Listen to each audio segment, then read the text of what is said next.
Tots TVPH, sabi niya na inuunahan niyang ligawan si Krishna kasi baka maunahan siya, magsisisi pa siya.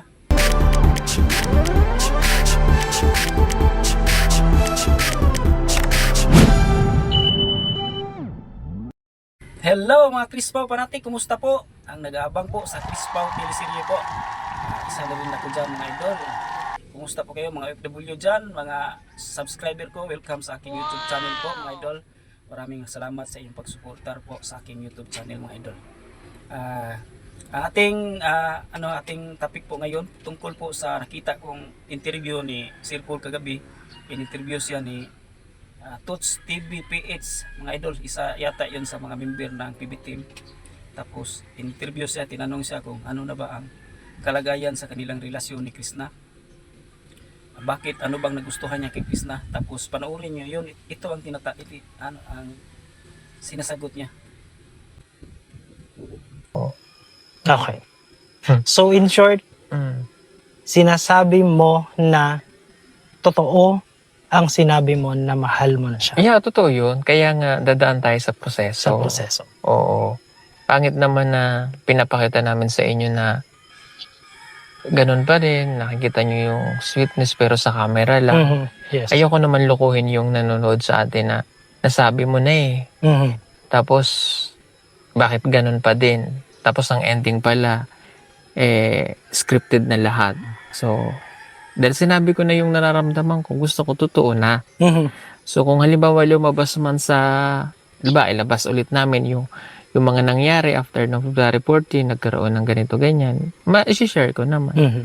Diba? Okay. Ayoko na rin kasi nung, alam mo, nakakakilig. Mhm. Kahit ako nga na nag-i-edit noon at alam kong teleserye lang, kinikilig ako. Yes. Pero syempre, iba pa rin yung sa totoong buhay. Mhm. Sa kaya yun yung gusto kong mangyari na privado na po namin yun. Pero malalaman nyo naman kung halimbawa naging kami o Yun ang sinasabi niya mga idol. Tapos ang sabi niya pala, tinanong siya ni Tots TVPH, sabi niya na inuunahan niyang ligawan si Krishna kasi baka maunahan siya, magsisisi pa siya. Kasi tinanong siya kung ano bang nagustuhan niya kang Krishna. Sabi niya, inuunahan niya si Krishna na ligawan kasi na baka maunahan siya ng iba, kasi alam niya man niya na siya age of 40, anya si Krishna gap age siguro nila mga 20 years ata, 21 pa si Krishna. So maraming lalaki ang naliligaw ni Krishna kasi sabi daw ni Krishna may naliligaw sa kanya. Tapos inuunahan niya kay baka magsisisi pa kuno siya, baka mahuli na siya. Tapos pag sabi niya ng totoo sa kanyang naramdaman kay Krishna, huli na ang lahat, mayroon nang nakapangligaw sa kay Krishna. Yun ang ginawa niyang inuunahan niya na maligawan si Krishna. Kasi si Krishna mga idol, magandang babae at saka probinsyana ang dating, magandang kanyang beauty, may attractive siya, di ba? Sa tingin natin simple siyang babae kasi probinsyana siya, pero kahit simple siya, taga-bukid siya, taga-bundok siya, maraming manliligaw diyan kasi hindi basta-basta ang beauty ni Krishna, pang artistahin din ang dating ni Krishna, di ba? May hitsura siya, tapos attractive siya, may sex appeal siya mga idol. So, yun ang ginawa ni Sir Paul na dapat unahan niya ang manliligaw ni Krishna kasi alam naman niya na nagkaedad na siya. Diba sabi niya, tinanong siya na kunwari magkaibigan sila ni Krishna, magkasyuta sila, anong dapat niyang gawin sa susunod, na magteleserye pa ba sila, ano pa ba?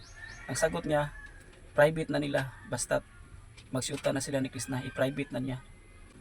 More than ang private po mga idol, mas lalong ipa-private niya ang lahat ng kanilang mga siguro ibig sabihin niya yung relasyon nila ni Krishna, hindi niya i-publish lahat sa public, ipa-private niya ang iba. sabi niya, hindi naman po mawawala yung pagsama nila sa pag-vlog, pag-charity nila. Pero sabi niya, private na talaga kapag magkasyuta na sila ni Krishna. At sabi pa niya, mga idol, na may sinabi pa si Sir Pugong Bihiro na at age of 40, hindi na siya nagpataas ng kanyang edad. So, ibig niyang sabihin, pag magkasyuta na sila ng Krishna, ilang year lang sa siguro, or mga month, na magpropose na siya ng marriage kay Krishna. Yan ang nasa isip ko, yan ang reaction ko. Baka yayayain na niya si Krishna na asawa na sila, tapos magpakasal na sila. Kaya sabi niya, magpakasal sila sa Mindoro at saka sa Davao. Pero ang napakaganda ni Sir Paul kasi hindi niya pressure si Krishna. Napa rin sa kanyang ni Krishna ang desisyon, mga idol, sabi niya. Tapos sabi niya si Krishna pa rin ang magdesisyon kasi hindi isipin na siya ang PB boss, siyang yung may-ari ng PBA team. Oo kaagad si Krishna pag nanliligaw siya, hindi niya pressure kasi pangit daw na maano sa Krishna, ma-pressure, tapos niligawan niya tapos mag-oo kaagad. Hindi naman po ganon kadali daw kasi pangit daw na ma-pressure lang tapos nag-oo lang kasi siya ang boss, tapos wala pa lang naramdaman sa kanya, tapos inaano lang siya kay sa Bisaya pa naikog sa ginasa Tagalog mo ito na nagrespeto lang ba kay boss si Chris Paul, pero Sir Paul, pero sa totoo lang iproseso pa rin, yon ang sabi ni Sir Paul. Marami tayong abangan, mga idol, kasi ngayong February 14 may marami silang pasabog sa Chris Paul po. Baka happy ending po yan ng kanilang teleserye. Dapat nating abangan yan. Napakagandang istorya to, Chris Paul pa mga idol.